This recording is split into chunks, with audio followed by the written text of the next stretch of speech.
जय श्री राम, हर हर महादेव। इस वीडियो में हम बात करेंगे जो भी स्त्री या पुरुष निर्वस्त्र बिना कपड़ों के स्नान करते हैं उन्हें कौन सा दंड मिलता है। बिना कपड़ों के हमें क्यों नहीं स्नान करना चाहिए। अब कुछ लोगों के मन में यह प्रश्न उठ रहा होगा कि किस प्रकार स्नान करना सबसे उत्तम माना जाता है। तो आइए एक कथा के माध्यम से हम सभी प्रश्नों का उत्तर जानने का प्रयास करते हैं। हिंदू धर्म में हर एक कार्य के लिए कुछ नियम बताए गए हैं। इन नियम में एक नियम है स्नान का नियम। शास्त्रों में निर्वस्त्र अर्थात बिना कपड़ों के स्नान को अपराध माना गया है।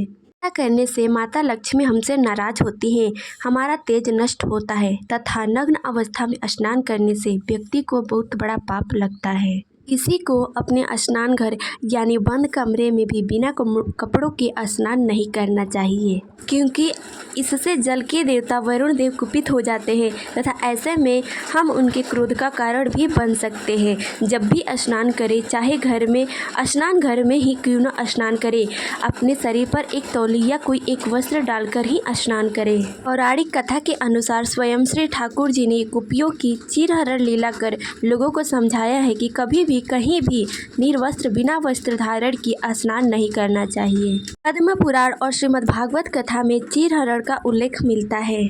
जब गोपियां अपने सारे वस्त्र उतारकर निर्वस्त्र जल में स्नान करने के लिए उतर जाती है तथा उस अपने वस्त्र तालाब के किनारे ही रख देती है, उसी समय भगवान श्री ठाकुर जी अपनी लीला से सारी गोपियों को सारे वस्त्रों को चुरा लेते हैं और वहीं पास के कदम के पेड़ पर चढ़कर बांसुरी बजाने लग जाते हैं। जब स्नान कर रही गोपियों की नज़र कन्हैया पर पड़ती है तो वे सारी लज्जित हो जाती हैं तथा आसपास अपने वस्त्र कपड़े न पाकर बहुत ही ज़्यादा दुखी हो जाती हैं।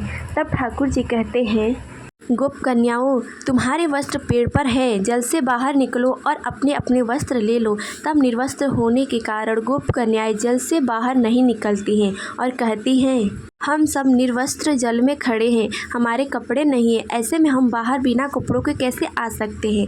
तब कन्हैया जी कहते हैं, जब निर्वस्त्र होकर जल में स्नान करने गई थी तब लज्जा नहीं आई थी और अब जल से स्नान कर निकलने में लज्जा आ रही है।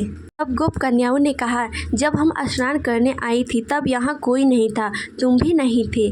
तब भगवान कन्हैया कहते हैं, तुम लोगों ने क्या सोचा मैं यहाँ नहीं था, परंतु मैं तो हर क्षण हर स्थान पर उपस्थित हूँ। यहाँ आसमान ने, उड़ते पक्षियों ने, जमीन पर चलने वाले जीवों ने तुम लोगों को निर्वस्त्र रूप में देखा।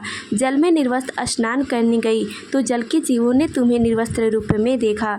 जल के देवता वरुण देव का अपमान हुआ और तुम सब इसके लिए पाप की भागी हो। तब उन गोप कन्याओं ने अपनी गलती के लिए भगवान से क्षमा मांगी तथा भगवान ने उन सबको क्षमा करते हुए किसी को भी ऐसा न करने की सलाह दी तथा गोप कन्याओं को जल में ही उनको उनके वस्त्र वापस दिए। उसके बाद से कभी भी उन लोगों ने निर्वस्त्र होकर स्नान नहीं किया। यानी श्री ठाकुर जी हमें यह संदेश देना चाहते हैं कि निर्वस्त्र स्नान करने से जल के देवता वरुण देव का अपमान होता है। यह सोचना सर्वथा गलत है कि आप एक बंद कमरे में स्नान कर रहे हैं और आपको कोई नहीं देख रहा है, जबकि वहां मौजूद सूक्ष्म जीव, हर स्थान पर मौजूद भगवान तथा जल के देवता वरुण आपको देख रहे होते हैं और आपकी नग्नता आपकी पाप का कारण बनाती है। इसके अलावा निर्वस्त्र होकर स्नान करने वालों के लिए एक और नुकसान होता है, वह यह है कि गरुड़ पुराण में यह वर्णन मिलता है कि आपके स्नान करने वक्त आपके पूर्वज आपके आसपास मौजूद होते हैं तथा वस्त्रों से गिरने वाले जल को ग्रहण करते हैं, जिससे उनकी तृप्ति होती है। निर्वस्त्र होकर स्नान करने से आपके पितर आपसे नाराज होते हैं तथा वे अतृप्त होते हैं, जिसके कारण व्यक्ति का तेज, बल, बुद्धि, विवेक तथा धन नष्ट हो जाता है। यही कारण है कि कभी भी निर्वस्त्र होकर स्नान नहीं करना चाहिए।